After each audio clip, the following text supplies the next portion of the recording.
Étant donné qu'on a 15 ans d'exercice, c'est sûr qu'on est un peu plus référencé. Avec le déplacement en plus de la boutique, je pense qu'on est un peu plus visible maintenant, ça c'est sûr.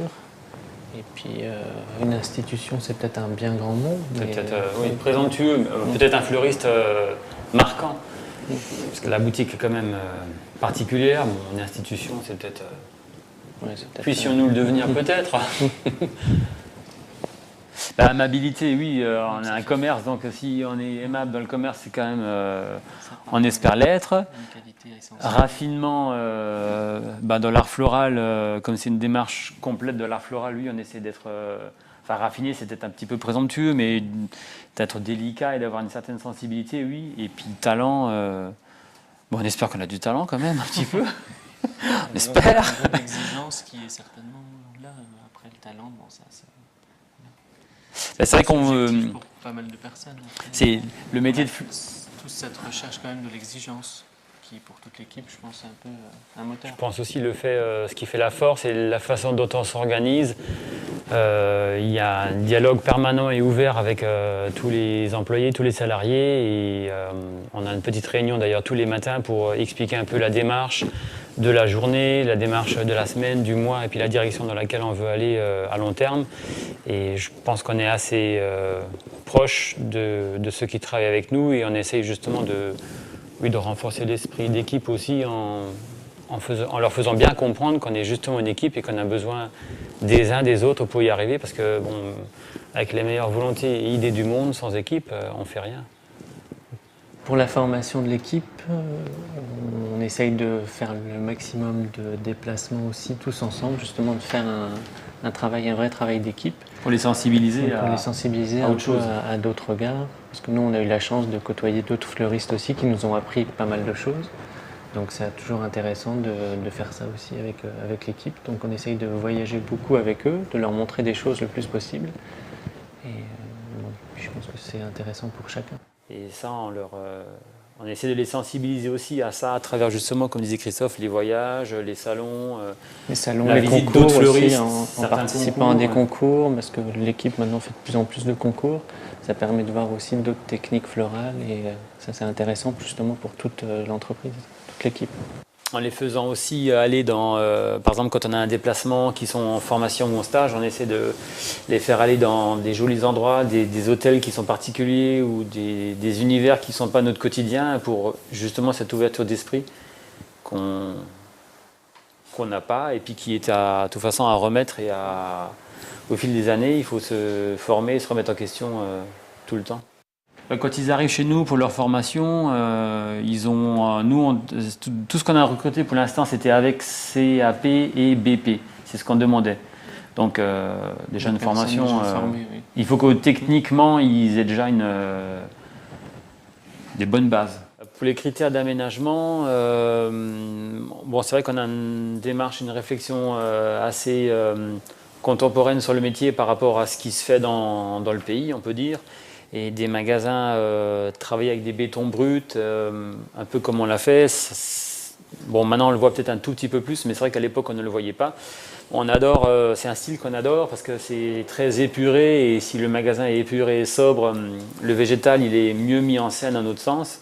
Et puis c'est aussi un peu notre sensibilité et notre démarche dans les compositions florales et dans l'art floral de toute façon. Le choix des matériaux dans la nouvelle boutique, c'est vrai qu'on a voulu vraiment faire le contraste entre les matières brutes et le végétal. Donc c'est vrai que l'association des deux marchait vraiment bien.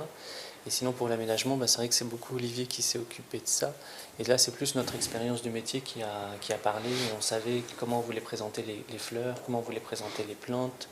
Puis faire du fonctionnel aussi. Du fonctionnel le plus possible. Donc, mais ça, c'est par l'expérience qu'on y acquiert aussi cette vision-là de l'aménagement d'une boutique. Tout ce qui n'allait pas dans l'ancienne boutique, on a pu y remédier du fait qu'on a déménagé il y a 6 ans et on est reparti sur des bases plus nouvelles. C'est quelque chose de subjectif, donc forcément l'art floral ne peut pas s'apprendre comme ça, d'un coup de baguette magique. Parce qu'on est tous déjà avec des sensibilités différentes, des caractères différents. Après, c'est sûr qu'il y a des techniques florales à connaître, à savoir. Mais je pense qu'il y a quand même cette part artistique qui est très importante dans le métier. C'est comme pour un musicien, il aura beau avoir fait tous tous les cours de solfège avec les meilleurs des meilleurs, il aura j'imagine, une très bonne technique, mais après, dans le métier, il y a la partie technique et la part sensibilité. Et la sensibilité, ça malheureusement, du moins c'est comme ça, je pense que c'est pas quelque chose ça se travaille peut-être, mais on n'apprend pas une sensibilité, je pense. Ça, il faut l'avoir au fond de soi. Enfin, une signature Olivier Christophe, oui, moi je pense qu'il y en a une, parce que notre travail est quand même différent et complémentaire. Dans le travail, moi je suis peut-être plus dans des travaux assez épurés, en mettant on va dire le moins possible, en cherchant plus d'émotions avec le moins de matière possible. C'est une autre démarche de construction. Et donc forcément, si on travaille comme ça, la signature, je pense qu'elle est différente aussi visuellement. Hein. Et Christophe, lui, enfin, je pense que toi, tu es plus... Non, mais c'est des métiers de sensibilité, on en avait parlé tout à l'heure, et c'est vrai que de toute manière, on donne les mêmes fleurs à 10 fleuristes, ils vont sortir 10 travaux complètement différents. Parce que déjà, il y a l'humeur du jour qui va jouer, hein, parce qu'on est quand même des êtres humains, donc on n'est pas de la même humeur tous les jours. On a des caractères quand même souvent bien différents, donc il y a des personnes qui aiment bien faire des choses très repliées sur elles-mêmes, comme ça, très bijoux. Il y a des personnes qui vont vouloir faire du volume. C'est vrai que je pense forcément qu'il y a des signatures dans les travaux. Avec tout le monde, que ce soit Olivier, que ce soit Laure, Bruna, moi les personnes qui font partie de l'équipe, les travaux sont différents, ça c'est sûr. Après, bon, il y a quand même un phénomène soit de répétition, si on doit reproduire un objet pour une commande bien précise, ça tout le monde est capable de le faire. Mais sinon, les travaux, ils sont forcément marqués avec quelque chose d'un petit peu qui peut faire une signature, quoi. Et il y a quand même, oui, un style uniforme, ça c'est sûr. Oui, enfin, on se creuse pas toujours la tête en disant est-ce que c'est style côté jardin ou pas, quoi. C'est surtout notre style, ce qu'on a au fond de nous-mêmes, quoi. Et puis ça en fait le style côté jardin, quoi. Ce que les gens appellent le style côté jardin. Eh bien, pour avoir une qualité constante, on est tout le temps sur le qui-vive, on vérifie, on revérifie. Quand on achète les plantes, par exemple, les plantes sont présentées par barquettes de 6, 8, ou il peut y avoir 10 ou 12 plantes dessus, donc c'est pas rare qu'on prenne les plantes individuellement les unes après les autres, et puis on regarde si elles sont saines, si elles sont de bonne qualité, si elles sont jolies, s'il n'y a pas de soucis. Et puis, on est toujours à la recherche de fournisseurs différents aussi, qui proposent la meilleure qualité sur les végétaux, ça aussi, des passionnés sur telle variété, qui vont aussi pousser l'exigence pour avoir le meilleur produit, qui va durer le plus longtemps, ou une exigence de couleur, une couleur différente. Donc c'est vrai que c'est une recherche aussi, pas quotidienne, mais c'est vrai que pratiquement, pour les fleurs et les plantes, il faut cherchant sans d'extra arrêt, frais toujours. C'est important aussi. Il faut surveiller, pour avoir une qualité comme ça, il faut tout le temps être à l'affût et surveiller, quoi, en fait.